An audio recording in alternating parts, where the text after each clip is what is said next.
Richland County Sheriff's Department in the house today, and we're going to do our quarterly visit with Sheriff Leon Lott. So glad to have you back on the program again. Glad to be back with you and your listeners. I really enjoy being here with you. Yeah, so what's happening in Richland County?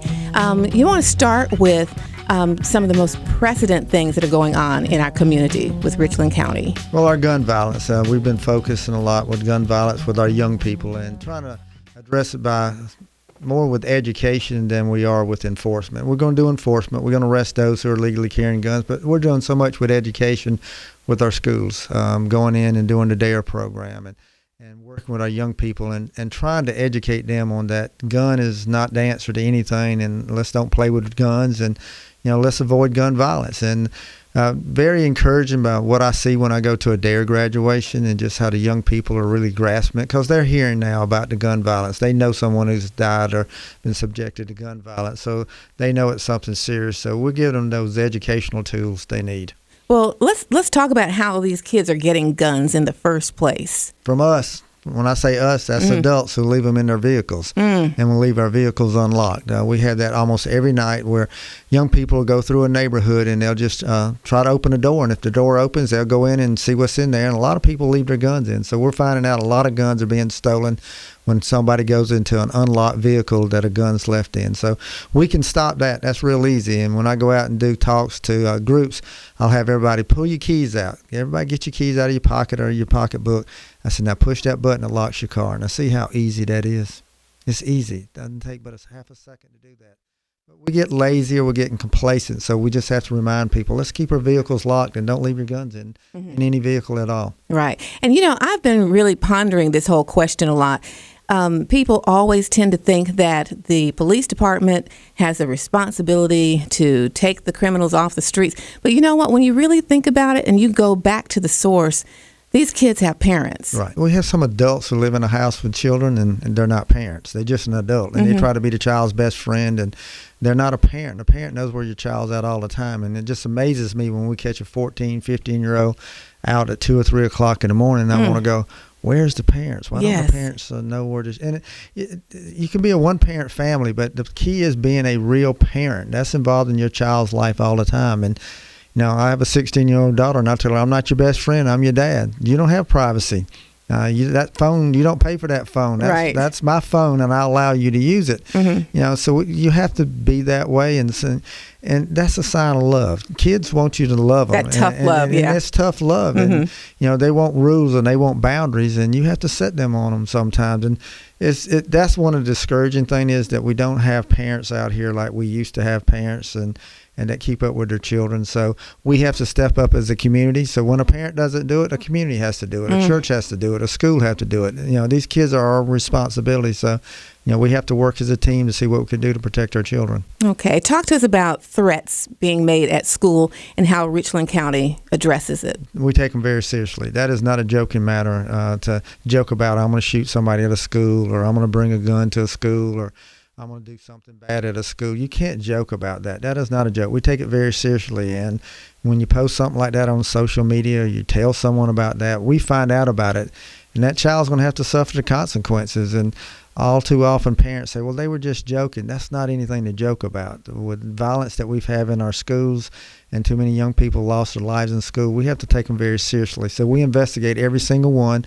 We find out who it is, and then those kids have to suffer consequences, not only with the school, but also with the legal system too. So, again, parents, talk to your children. Take the opportunity to talk to them. That don't joke around about something like that. Can you tell us a little bit about some of the diversion programs that you have in place? Every child is going to make a mistake, and we don't want a child to suffer the rest of their life for a small mistake that they made. So we have diversionary programs, and we hold a child accountable, and we make them do some different things, hold them accountable for their actions, but then we don't have them have that criminal record. So our youth arbitration program, our youth services, they're all designed to divert kids from the criminal justice system. We know once a child goes to DJJ or a young person ends up in prison, then that becomes a training ground for them. And more than likely when they come out, they're going to continue to reoffend. So we try to divert them out of the criminal justice system as much as we can, but we want to hold them accountable. They have to be held accountable for their actions.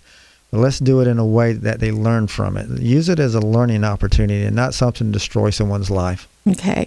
Now, talk to us about the gang initiation, because we know that people don't just say, hey, you want to be part of our gang. So what are some of the things that we need to look out for with our children and knowing whether they've joined the gang, or what are some of the signs? Well, one of the biggest things is just what you said. What do we need to look out for? Parents and grandparents need to be educated on what a child is doing when they're wearing the colors or when they're acting different. Every child that gets into a gang, the behavior changes. But if you don't know your child and you're not involved in your child's life, you're not going to recognize that. Not going to notice it. Right. So the biggest thing is be involved in your child's life. But, their behavior is going to change. Their friends are going to change. The interest in school and sports is going to change. That gang replaces the family. They want that child wants somebody to pay attention to them and somebody to do something with them. And when you don't do it at home, then they turn to a gang. But the common denominator with all gangs is violence and drugs. There's going to be drugs involved and there's going to be violence involved. And we respond so many times to drive-by shootings, and the parent or grandparent say, I have no idea why my house got shot up. Then we'll start asking, okay, what's your child or your grandchild been involved in? And we find out that they had something to do with a gang, and it was a gang-related drive-by shooting. You have to know your child. You have to be involved in your child's life. You're the first defense against your child getting involved in a gang is a parent or a grandparent. But you've got to take that action. You just can't sit back and say, it's not going to happen to my child, because it can happen to any child anytime. Any other advice, what people can do to protect our children, the schools, and the community? Well, be involved and be aware and care about what's going on. Don't ever think that it can happen somewhere else. It's not going to happen to me. But be involved. Be prepared. That's the Boy Scouts motto, is be prepared. And we tell parents, be prepared. Be prepared for your child growing up. Be prepared for when that child turns into a teenager, that they're going to have a different attitude. That's part of a child growing up, and you have to adapt with that with a parent, but you also have to hold them accountable and set rules and set boundaries on them.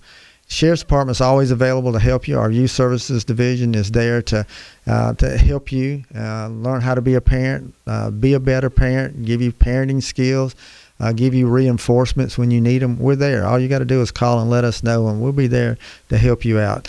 We don't want to be involved once that child has made a mistake that they can't turn back from. When they've committed a serious crime and it's past that point of no return, we want to be involved long before that happens. So, the Sheriff's Department's there for you. You just got to let us know. What protections are in place for someone who sees something and they want to say something, but they're afraid? Anonymous. You can call Crime Stoppers. I think it's One Crime SC. You can call them, and it's free. It's an anonymous call, but you can get paid for it too. But a lot of people just don't want to know people know who it is. You can call that. And when you call dispatch, they're going to ask you what your name is. You can always tell them, I don't want to give my name and I don't want anybody to come see me, but this is what's happening. We need people to let us know. And I'll give people my numbers, 803-576-3021, 576-3021. That's the number straight into my office. I welcome people to call me. Okay. People can call me, and our conversations we have will be very private, but the fact that we get that information, we can act on it. It's what keeps a community safe. Awesome. Let's sign off on it. Thank you, as always, for coming in today. Booyah. Thank you. We appreciate All you. right, thank you.